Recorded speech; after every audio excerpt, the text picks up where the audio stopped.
Je suis pasteur et homosexuel. Oh my God!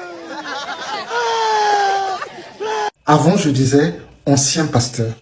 Mais Dieu m'a repris ces jours-ci pour dire, quand tu étais pasteur, qui t'avait appelé? Je lui ai dit, c'est toi, Seigneur. Pourquoi tu te dis que tu es ancien pasteur? Est-ce que je me réponds de mes dons et de mes grâces ou de mes appels? J'ai dit non, Dieu ne se répond pas de ses dons. Et je t'ai appelé au ministère pastoral. Reprends le ministère que je t'ai appelé. J'ai dit, mais Seigneur, j'ai beaucoup de défauts, je ne suis pas parfait. Il m'a dit, mais je n'ai jamais choisi des parfaits. As-tu tué quelqu'un? J'ai dit non. Il dit, j'ai choisi Moïse, qui était un meurtrier. J'ai choisi Paul. J'ai choisi Pierre, qui m'avait régné. Je ne choisis pas les parfaits. J'ai dit, mais Seigneur, le message que j'ai dérange. Il dit, mais quand j'ai envoyé les apôtres, leur message aussi dérangeait. Mais ils ont obéi. J'ai dit, mais où, Seigneur? En Europe, en France? Il a dit non. Je veux que tu sois pasteur homosexuel en Afrique. Il dit, mais pour ma vie, ils vont me faire du mal. Il dit, mais tu as peur de ta vie? Celui qui perdra sa vie pour moi, la gagnera. Celui qui protégera sa vie pour lui, la perdra. Voilà pourquoi très officiellement, je viens vous annoncer la reprise. J'accepte officiellement le ministère pastoral que Dieu m'a donné comme pasteur homosexuel.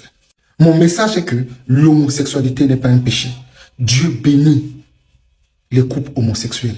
La transgénéité n'est pas un péché. Ce que Dieu regarde, c'est à nos cœurs, à la bonté de nos cœurs, au fruit de l'esprit, l'amour, la joie, la paix. Alors, je n'ai aucune organisation avec moi. Je n'ai aucun soutien avec moi. Si, dans ton cœur, tu veux me soutenir dans cette mission difficile, compliquée, écris-moi sur WhatsApp.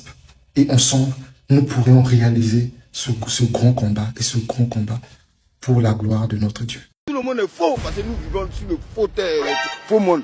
Donc tout est faux. Même moi-même, où je suis là, mais je dis que je suis faux. Même toi, tu es en face de moi-même, tu es faux. Même le caméraman est faux. Il ne voit pas. Même la caméraman est fausse. Même pareil. Même le micro même qui est là, même. Souvent, on dit par le micro même, là, on gagne les cancers. Donc tout est faux. Mes dons et de mes grâces. Nous, on aimerait bien savoir c'est quel Dieu qui t'a parlé. Parce qu'il ne peut pas se contredire dans ce qui est écrit dans sa parole. Donc si on veut comprendre, Dieu t'a parlé, il t'a convaincu d'être peu d'eux et puis de le servir, quoi. Paul dit en Galates chapitre 1, le verset 8. Mais quand nous-mêmes, un autre ange viendrait à nous annoncer un autre évangile que celui que nous avons reçu, qu'il soit anathème. Ça veut dire que ce dernier-là soit chassé, que ce dernier-là n'ait pas sa place parmi nous. Parce que tel que les bonnes ont été placées, les bonnes méritent d'être respectées. La Bible dit en Éphésiens chapitre 2, le verset 20, car vous avez été édifiés sur le fondement des apôtres et des prophètes, Christ lui-même étant la pierre angulaire. C'est pour dire c'est une question de fondement et que Dieu ne peut pas remettre en question le fondement que lui-même il a posé. C'est impossible, c'est inimaginable. Qu'est-ce qu'il a dit? Chapitre 1 à partir du verset 27. Et de même, les hommes abandonnant l'usage naturel de la femme se sont enflammés dans leurs désirs, les uns pour les autres, commettant des choses qui sont infâmes. Quand on parle de quelque chose qui est infâme, ça veut dire que devant Dieu, ça donne envie de vomir. Ça veut dire que c'est une pourriture, c'est quelque chose de dégradant qu'aucun être humain n'a envie de regarder de ses yeux. Donc les hommes là, ils ont laissé les femmes et puis entre eux-mêmes, ils commettent des choses qui sont infâmes. C'est quelque chose comme ça là, tu vas t'asseoir et puis tu vas nous dire que Dieu t'a convaincu que toi, tu peux être peu d'eux et puis tu vas venir nous prêcher, tu vas imposer les mains à qui? Mais Dieu va pas s'arrêter là. Verset 28, on dit, comme ils ne se sont pas souciés de connaître Dieu. Comme ceux qui disent qu'ils veulent peu d'eux, puis vont servir Dieu, ne se sont pas souciés de le connaître. La Bible dit, Dieu même les a livrés à leurs penchants, les passions, les bêtises, ils font les non qu'à faire. Pour commettre des choses qui sont indignes. Donc, à quel moment tu vas vouloir venir me convaincre, ou on va essayer de me convaincre, que toi, Dieu t'a parlé, que tu peux être peu d'eux, et puis tu vas nous prêcher. En fait, le problème, c'est que vous êtes libre de faire vos trucs. Mais n'imposez pas ça aux mentalités. Et puis nos petits frères vont regarder pour qu'ils commencent à normaliser la chose. C'est là que ça devient problématique. Parce qu'on nous demande de ne pas vous attaquer, on ne vous attaque pas. Mais quand vous faites vos trucs là, faites ça entre vous. Ne venez pas en fait exposer ça sur la place publique. Parce qu'après nous on se pose des questions. Quand on fera des enfants, quel est le modèle au fait qu'ils vont suivre au travers de tout ce qui se passe? Sur les médias, c'est vous.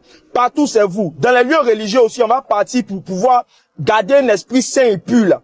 Vous allez venir encore pour nous dire que Dieu... Ok, bonne journée. Oh, merde. Faites très attention à ce genre de spécimens, ces faux pasteurs, car vos enfants sont sur les réseaux. Si l'homosexualité n'était pas un péché, pourquoi le Seigneur va détruire Sodome et sa voisine Gomorrhe. Ces deux villes, Sodome, Sodomie. La sodomie vient, l'origine de ce mot vient de Sodome. En latin, sodomia, qui désigne tout simplement une pénétration anale. Donc, une personne homosexuelle, pour prendre du plaisir, doit passer par là, par les voies anales.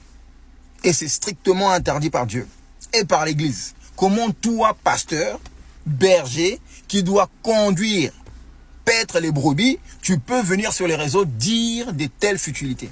Je ne sais même pas d'où vous trouvez la motivation pour dire ça. La parole de Dieu est claire et elle ne ment pas. Ni les impudiques, les idolâtres, les efféminés, les infâmes, les homosexuels n'hériteront pas du royaume de Dieu. Toi, tu viens, tu nous parles de Dieu, mais de quel Dieu? Présente-nous ton Dieu ou présente-nous les œuvres. Parce que tout le monde peut dire aujourd'hui, Dieu m'a parlé, Dieu m'a dit. Montre-nous la preuve par des œuvres, par des actions. Au lieu de venir en tant que pasteur, prier, prêcher, montrer la bonne direction aux homosexuels, leur dire que non, vous êtes dans le mauvais, vous êtes piégés quelque part, on va vous annoncer la bonne nouvelle, la vérité. Au lieu de venir les libérer, toi tu viens les enfoncer. Et à la fin, tu fais même un appel, venez avec moi, suivez-moi. Mais non, toi-même, cher faux pasteur, si tout le monde mettait en pratique les pratiques liées et associées à l'homosexualité, tu ne serais jamais sur terre. Tu es là parce que Dieu a fait grâce à ta maman. Elle peut engendrer par sa grâce. Une fois qu'elle a fusionné avec ton père, parce qu'on doit vous enseigner comme ça, c'est comme ça que tu es venu. C'est comme ça que tu es sorti. Mais ce n'est pas par la voie anale. C'est le néant là-bas. Qu'est-ce que tu vas chercher derrière? Le Seigneur a dit, soyez la tête et non la queue. Toi, tu vas derrière. Qu'est-ce que vous allez chercher derrière? Il n'y a rien là-bas, c'est le néant. C'est la merde.